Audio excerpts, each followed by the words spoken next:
नमस्कार, मैं डॉक्टर अंकित पारक हूँ। मैं बच्चों का रेस्पिरेटरी प्रॉब्लम्स, एलर्जी प्रॉब्लम्स और स्लीप प्रॉब्लम्स का स्पेशलिस्ट हूँ children's chest clinic new Delhi में। आज हम एक बहुत ही कॉमन एलर्जिक प्रॉब्लम के बारे में बात करेंगे जिसको एनाफाइलैक्सिस कहते हैं।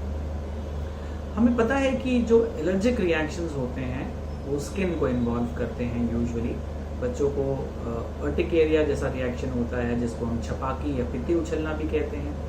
कभी कभी बच्चों के साथ में होंठ सूज जाते हैं, जीभ सूज जाती है, इसको एंजियोएडिमा कहते हैं। एनाफाइलैक्सिस एक बहुत ही सिवियर तरह का रिएक्शन है, एलर्जिक रिएक्शन है, जिसमें इन एडिशन टू अर्टिकेरिया और एंजियोएडिमा बच्चों को सांस की दिक्कत बन सकती है। उनकी सांस तेज हो सकती है, सांस लेना भारी हो सकता है, सांस से सीटी जैसी आवाज या वीजिंग जैसी आवाज आ सकती है, या बच्चों का ब्लड प्रेशर कम हो जाता है, बच्चे एकदम से गिर जाते हैं और ये एक लाइफ थ्रेटनिंग प्रॉब्लम है।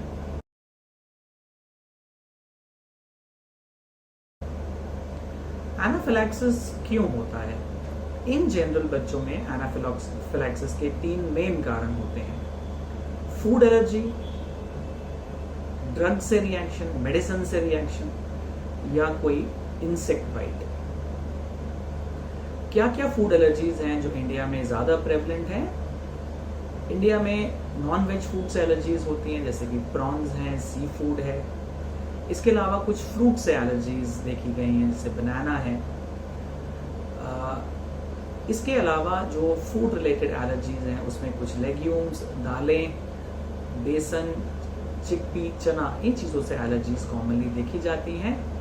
नट एलर्जी भी इंडिया में होती है, लेकिन इसके जो केसेस हैं वो बहुत ही कम है। इसके अलावा एग एलर्जी और मिल्क एलर्जी भी एनाफिलैक्सिस का कारण हो सकती है।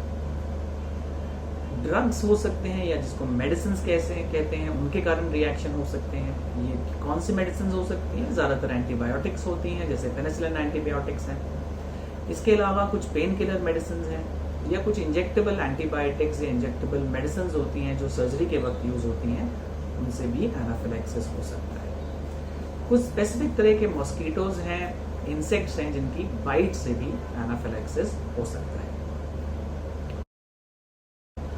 अगर बच्चे को एनाफिलैक्सिस है तो उसका जो मेन ट्रीटमेंट है वो एड्रेनालिन होता है। एड्रेनालिन हमें इंट्रामस्कुलर देना होता है और ये लाइफ सेविंग होता है।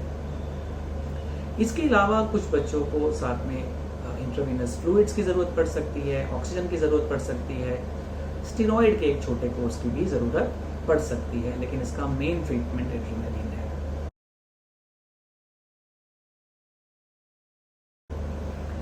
अगर किसी बच्चे को एनाफिलैक्सिस की प्रॉब्लम हुई है तो अपने पीडियाट्रिक एलर्जिस्ट से जरूर मिलें और ये जानने की कोशिश करें कि ऐसा क्यों हुआ है।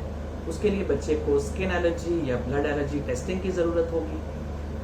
हमारे पास एक एनाफिलैक्सिस प्लान होना चाहिए कि अगर बाई चांस ऐसा कभी कुछ होता है तो हमें उसको कैसे डील करना है। उसके लिए हमारे पास एक एड्रेनालिन का ऑटो इंजेक्टर होना चाहिए। अब क्योंकि इंडिया में ये इसकी अवेलेबिलिटी बहुत ही लिमिटेड है, हम एड्रेनालिन को ऑटो इंजेक्टर अपने क्लिनिक में या घर में भी बना सकते हैं। हम अपने अगले वीडियो में ये डिस्कस करेंगे कि एड्रेनालिन ऑटो इंजेक्टर हम अपने क्लिनिक पे या घर में कैसे बना सकते हैं।